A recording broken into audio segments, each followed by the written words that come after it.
Like a metal building is like a pre-assembled Lego set. Like when you get the package, there's directions how to put it up, kind of like a Lego set. And it's not very hard to put up, honestly. You can find a metal erection crew pretty easily. So the big question is this: how do real estate investors who don't have a ton of free time, don't have access to off-market deals, and didn't start life on third base, how do we conservatively grow our real estate business to support our families, finally leave the corporate rat race, and build a legacy? That is the question, and this podcast will give you the answers. I'm Ed Matthews, and this is Real Estate Underground. Greetings and salutations, Real Estate Undergrounders. It is Ed Matthews with the Real Estate Underground. Thank you so much for joining us again today and making us a part of your day. For those of you out there who are getting value, first off, thank you. I'm grateful for all the listeners. I'm grateful for the emails and texts. And I love the ideas and the concepts and the other guests that you are suggesting. So keep them coming. Thank you very much for that. Also, if you are new to the show and you do get value, I would be very grateful if you follow us because that helps us grow. So with that, let's get into the show. With me is Alec McElhinney, and he is the CEO of LandPlay. One of the reasons that I love having guys like Alec on the show is multifamily in a lot of markets is played out, at least for a little while. And so active investors are dry powder on the sidelines looking for other really interesting asset classes. And Alec has a really interesting and thriving company that as soon as we discovered him, we had to have him on the show. Alec, welcome to the show, and thank you very much for joining us. For those folks who haven't discovered LandPlay or you, why don't you tell us a little bit about who you are and what you do for a living? Yeah, my name is Alec McElhinney. I am a flex space developer, and I'm doing my first retail and medical office project as well. Okay, cool. Is that the passion project you talked about when we were getting ready to press record? No, it's actually a flex space development, but it's going to be on 35, and I'm going to build the biggest sign on 35. So I'm excited about that. We'll get into that in a few minutes. But so let's talk about flex space and why it's an interesting asset class. What drew you to get into that business? Yeah, I was doing industrial value add. Interest rates were coming up. This was a little bit after COVID, and it was a little bit harder to buy an asset and stabilize at a higher value as cap rates were coming up. Met a guy at a conference. He was building what was called flex space. I didn't know anything about it. And I just looked at the numbers and I'm like, oh, this makes a lot of sense. And the margins on it are good enough where you don't have to really worry about higher interest rates. Okay. All right. So define flex space for me. Are we talking about, because it's not quite industrial, right? And it's not storage, right? So how does flex space fit into the marketplace? Flex space is like a hybrid of warehouse and office space, like light industrial and office space. And just depending on what the tenant wants, we can build them out a little bit more office, but generally we stick to 10% office, 90% warehouse. Okay. Generally, flex space will have smaller bays, like 2,000 to 4,000 square feet, but we can move bays around or demising walls to have bigger or smaller tenants. And so with regard to the space itself, so when I hear office and garage or warehouse, I think contractor garages, right? So is that a classic use case? That's great. Yeah, exactly. That's a great type of a tenant. So down near Braunfels is where I have one of my projects. Like when you think of like flex spaces, metal warehouses, you think of blue collar, like they're not businesses that are making a lot of money. But one of the tenants down in New Braunfels, he makes all the bingo chips in America, and he makes millions of dollars each month. And he rents out a small space to packages bingo chips. Even though they're smaller type of tenants, they could be doing very well. Plumbers and electricians and HVAC guys are doing pretty well right now. They are. Yeah, and some of the wealthiest guys, some of the guys that have the biggest boats I know are HVAC electricians and plumbers. So there's that, which comes in handy because I don't have a boat. I have friends with boats, so it's a lot more fun. I bring the beer and the food, and we go have fun. And I don't have to worry about the propeller that just snapped and has to get serviced. So with regard to the business model itself, so it's a straight development play. You're buying land, you're developing the building. I'm going to make you tell me all about the building. And then it's a rental, or are you selling, or is it a condo concept? How are you organizing the business itself? I'll pro forma, like worst case scenario, like what if we can only rent it out and sell the whole building as one, but we do condoize the units. You can sell at a higher price per foot if you do sell it to a condo buyer. It could be an investor or it could be somebody with an SBA loan, like a business who wants to have their own unit and maybe a unit next door that they rent out and further expand. So it just increases the buyer pool for it. And so of the units that you're developing right now, are there any of them rentals or are you building them to make them condos and sell? I'll condoize it because it's not very expensive to condoize, but I would love to sell as condos, but I'm just performing like worst case scenario, like we can only rent it out and we'll just sell the whole thing once it's all done. So what's your hold period on a project like your typical project? So the metal buildings go up pretty quick, actually. You can have them go up in about 3 to 4 months, and then site work's about 2 to 3 months, depending on how big your site is. Months you're operating. Wow. And as long as you're in a market that needs the space, you can lease it up pretty quick. Yeah, that was one of my other questions. How do you know if a market is ripe for this kind of building? Yeah, and this is a little trick that I want to give to investors out there. I think a lot of people, like you mentioned, multifamily, a lot of people see what other developers are doing and hear about these mindset conferences and think that's the thing to do. You want to do the opposite of that. You want to go straight to the source and figure out what the numbers are. So I'll go to a leasing broker and figure out what like actual vacancy is. So for example, like office vacancy in Austin, let's say it's around 20%, I probably don't want to be building too much office. But if it's flex space and it's like 2% vacancy, that's a great vacancy. That means I can build something and I could probably lease it up a little bit quicker. Yep. And so when you are, obviously adoption and vacancy are huge metrics that are easily attained through a good broker. In terms of the size, the scope, how many units, is it just, hey, we're going to put as many units as that 5 acres is going to allow? Or is it like, what is the thought process in terms of how you're approaching these development engagements for projects? Yeah, that's a great question. So I think the time to maximize a site, to put as much flex space on a site, that time has passed in a lot of markets. I'm sure you could find markets where that still works, but I see a lot of that product, the vacancy starting to come up, and I see a lot of projects going up like that. So that's a product I don't want to get into.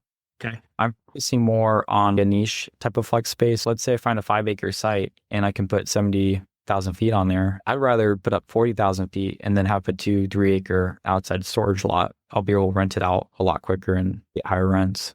Okay. And so when you're looking at the additional 130,000 square feet, give or take, in terms of that 5-acre lot, what types of space are you renting? Are you talking about RV storage? Are you talking about materials? Like, how do you approach it? Yeah, it's a great question. A lot of flex space type tenants actually want a little bit of yard too. So that's if you have a guy who's selling bobcats, he wants a spot to put his bobcats outside and he doesn't necessarily need to pay 15 to $18 a foot to leave it inside. He'd rather pay $1.50 a foot outside. So it's people who want outside storage, and a lot of flex space tenants like electrical contractors, maybe even HVAC guys, they generally want a little spot outside the store stuff. Yep. Okay. And so when you're looking at land, so obviously LandPlay being the name of your company, this is all about identifying the right space, right? What's your process to identify the right space? And I'm curious from a zoning perspective, what types of lots are you looking for? It starts out with what type of product do you want to build. So if I want to do flex and outdoor storage, for example, that's one of the products I like. I will first look in a county or a city that's really easy to get it approved. So for example, out here in Austin, there's a city called New Braunfels.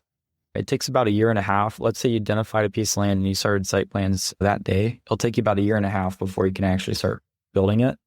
And if you go like 5 miles north up to Comal County, that will take around 2 months to get site plan approved, and you get similar rents. So it's like, why would you build in a really difficult municipality when you can build in an easy one?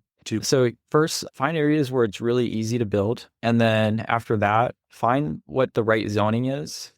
A civil engineer can be helpful for that, or an architect can be helpful for that. Municode, you can look that up online if you want to do it yourself. And then after that, those of you out there having been through this a few times, don't do it yourself. Hire a professional. Yeah, get it. And then after that, is your site specifically good for it? Are there any deed restrictions? Are there any masonry requirements? Are there any proffered conditions? There's a lot of things like, and that's one of the biggest risks that I find with the piece of land, are like these little hidden things that you don't really know about the land that might not come up in the title commitment. Yeah, we're talking deed restrictions is usually a big one, but are you talking about environmentals and things like that as well, or? Like a phase one, I've never had an issue with phase one or environmental issues, but if you're near a gas station or near, what is it, laundromat? Yeah, PFAS. Yeah, you want to stay away from those. I did look at a site that I wasn't interested in once that was a garbage disposal site, come to find out. Are you looking for high traffic areas, low traffic areas? Do you not care? Yeah, because I want to do I feel like a lot of the flex space is starting to get overbuilt in the low traffic, like out in the industrial park areas. I'm targeting areas with very high traffic that should be a retail site, but might not have sewer or might something else with the land where you can't put retail on it necessarily. So it's a great retail site, but I can put the flex outdoor storage product. Why wouldn't it be an ideal retail site? You said something about septic? Yeah, the site in New Braunfels or in Comal County that I have, that site would be perfect for retail. It would get great rents for retail, but there isn't enough sewer for the site. There's a package plant in the back for a housing development that is shared for the entire area. So I can tap into that, but I only get like a certain amount of sewer credits. Yeah. So that's not enough to do retail, which is a little bit more sewer heavy. So I'd have to do a flex project. All right.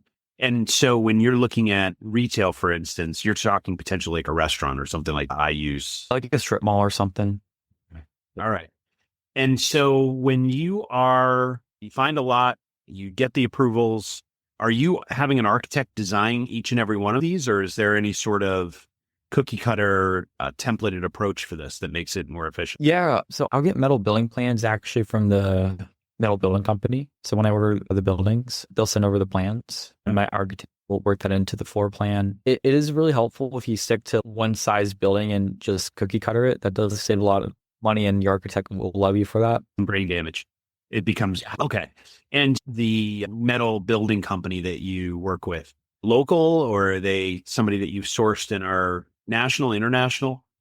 You flying this stuff in, or boating this stuff in from China? Yeah, no. So I would stay away from the Chinese metal buildings, and you can find them pretty cheap. And I don't know how to back that now, but you can find them cheap out there. But let's say it's missing a part or a part breaks upon delivery. Yeah, you can take for them to send that back over. And what back and forth process is a factory like reputable buying piece, or will they give it to you free?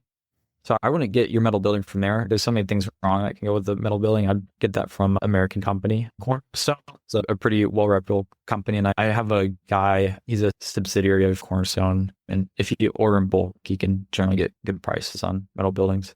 Okay. And just out of curiosity, and give me a range. I'm not asking for the missile secrets. What's it cost to build, separate from land, just the actual construction? What's a per square foot number that is? If you talk to a GC, they'll tell you $120 a foot. If you build it yourself or have a really good GC that does flex space, you can build it for cheaper. Actually, let's talk about rent first, and then we can talk about selling. So in the markets you're in, what are you able to rent per foot? It depends on where. If you're in downtown Austin, you might be able to get north of $25 a foot. And if you're out in the county I'm in, Comal County, I would say flex rents are around $14 a foot if you're not on 35. It's a state route. It's not as big as 95, but it has about half as many cars going up and down. Does 95 go up to Connecticut? It does. Yep. Okay. Yeah, crazy. But to Florida. Yeah. But yeah, there's around 100,000, 150,000 cars going by every day. I can get up closer to 19, maybe $20 a foot for the front buildings, and the ones a little bit behind it, I'll probably get closer to $17 a foot. Wow, that's really good. And then when you go to sell, obviously you're selling the whole building, right? So what's that look like in terms of what are you getting per foot, or is it per unit? I don't even know how they're priced, to be honest. Yeah, and because I have a little bit of outside storage, it'll increase the price per building footprint, but I'll conservatively perform $250 a foot for the flex space or for the stuff I'm selling. I think it'll be probably closer to $270 a foot. Now I know why your investors are so happy. Yeah. Interesting. Okay. I'm curious about the buildings themselves in terms of maintenance and all that. You're only owning it for 2 years, probably not a lot breaking. And also there's not a lot of moving parts. We're talking about maybe a bathroom, maybe a kitchenette, and a warehouse. Yeah, it's so much easier to build in a house. Like a metal building is like a pre-assembled Lego set. Like when you get the package, there's instructions how to put it up, kind of like a Lego set. And it's not very hard to put up, honestly. You can find a metal erection crew pretty easily.